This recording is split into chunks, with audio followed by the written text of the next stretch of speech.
Viewers, the United States of America and Iran are now heading towards a second round of talks just days after the first round collapsed in Islamabad.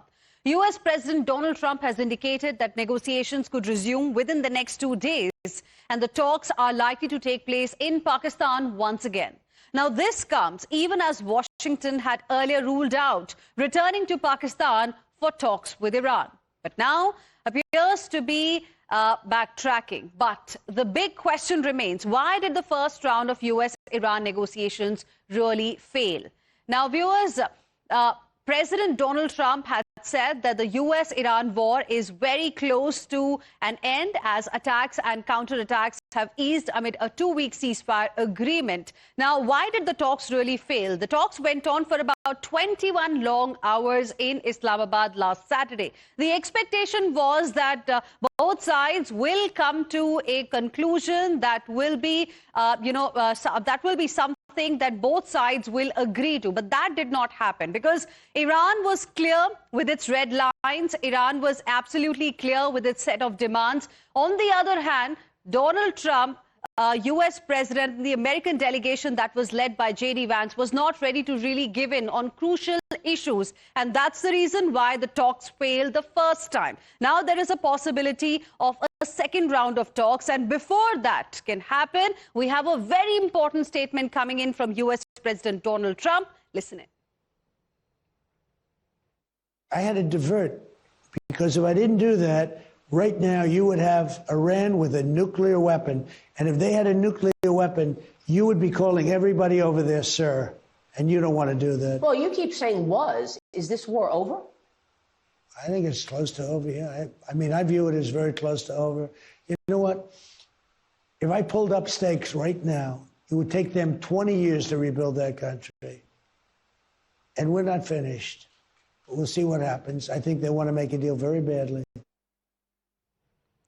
Now, viewers, let's tell you a little bit about the round 2 of talks, because, again, round 2 is going to be extremely important. Let's explain to you what's at risk and what really lies ahead. Point number 1, who is likely to be at the table? Again, from the American side, we are expected to see J.D. Vance, the vice president, again leading the delegation, and some other senior White House security officials are likely to be part of the American delegation as well. Now, who's likely to be at the table from the Iranian side? Again, the Parliament Speaker, Mohammad Ghalibaf, is likely to be the one who will be leading this delegation from Iran if the round 2 also happens. And then top Iranian diplomats and security officials are also likely to be part of this crucial set of negotiation. Now, what's at stake? The ceasefire extension or collapse? This is what we are looking at, because remember, we are inching closer to the end of this first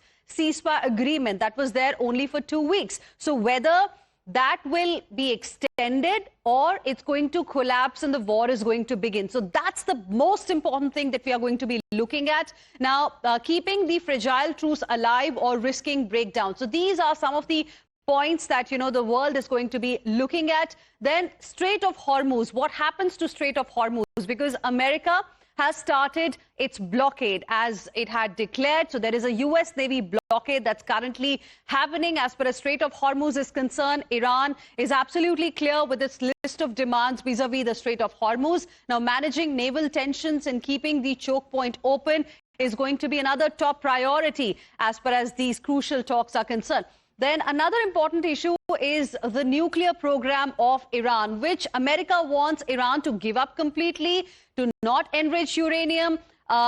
Iran, however, maintains that we can't do that. We need it for our civilian use. Then managing U.S.-Iran trust deficit, whether limited cooperation can really rebuild the confidence. So that is going to be another aspect that one is going to be looking at. So these are the things that are at stake right now. What to expect? Now, this is another important question. Extending, existing truce, not rewrite it. So that's one thing that many are saying one is going to look forward to. More confidence building than actual concessions, because there is a major trust deficit that we are seeing right now, as far as both sides are concerned. Then Hormuz security and control issues to be discussed. Some kind of clarity on Hormuz is also likely to be expected.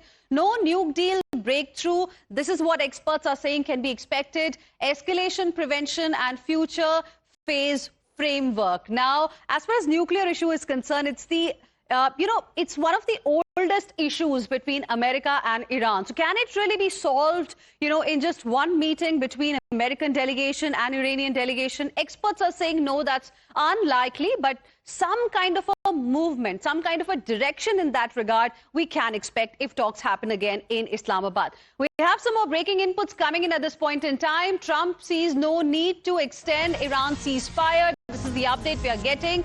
Reports have suggested that Trump is not really keen to extend the ceasefire plan. Trump has declared no ceasefire extension. Ceasefire extension is not needed, is what U.S. President has said. In fact, what he wants is a deal between U.S. and Iran. And Trump has also given a word of caution there. Talks can go either way. So while the world is hoping that there could be some kind of breakthrough, in the second round of talks, if they happen in Islamabad, which look very promising. But Trump has made it clear that we are not really looking at any kind of an extension of the existing temporary truce that we have. We're looking at a deal between Iran and U.S. Shunjoy Chaudhary, my colleague, is now joining us on the broadcast this morning. Shunjoy, good morning. Trump has made it absolutely clear that America is not really looking at extending the current ceasefire, but looking at a deal with Iran. Can that really happen if we do have second round of talks now between both sides in Islamabad very soon? It's actually logical to have an extension of ceasefire and then talk. But are you going to talk while you're going to fight? Now, that has happened in the past, and it's happened very recently also with Russia and Ukraine.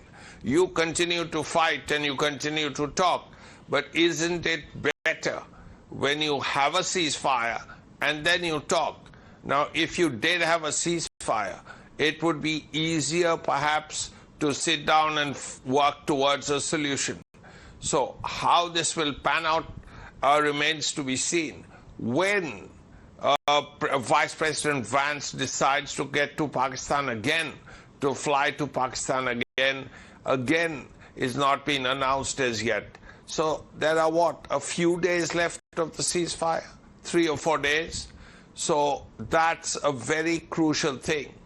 At this point, the president, who is known to say different things at different times, who has often changed his mind on things. His son, too, has said his father is unpredictable. Right now, talks were happening last Saturday, he was continuously injecting tensions with his posts on Truth Social. Shunjoy, I request you to please stay on with us. Anand Mittal, foreign affairs expert, is also joining us on the broadcast. Good morning, Mr. Mittal. I'll come to you in just a bit. Let's tell our viewers a little bit about what really can be expected going forward. Now, U.S. Vice President J.D. Vance is expected to head the next round of Islamabad talks. Said mistrust between Washington and Tehran is a hurdle that cannot be resolved overnight. No, we had never, the United States had never had meetings at that level with the Iranian government in 49 years. Like it's a meeting that had never before happened, not Democrat, not Republican. We had never had a meeting like that where you have, the person who's effectively running the country in Iran sitting across from the Vice President of the United States. That had never happened. And what look, honestly, after 49 years, there's a lot of course, mistrust between Iran and the United States of America. You're not going to solve that problem overnight. But yeah, I think the people we're sitting across from wanted to make a deal. And I know the President of the United States told us to go out there and negotiate in good faith. That's what we did. That's what we're going to keep on doing. So you never know, though. Yeah. Right? I mean, I've sat across from United States senators that I thought I agreed with. And, you don't know with those people. Right? I won't say who. You can guess. But I feel very good about where we are. Now, viewers, war drums are beating. The world watches the Strait of Hormuz as tensions rise and conflict zones continue to burn. But at the center of it all is the President of the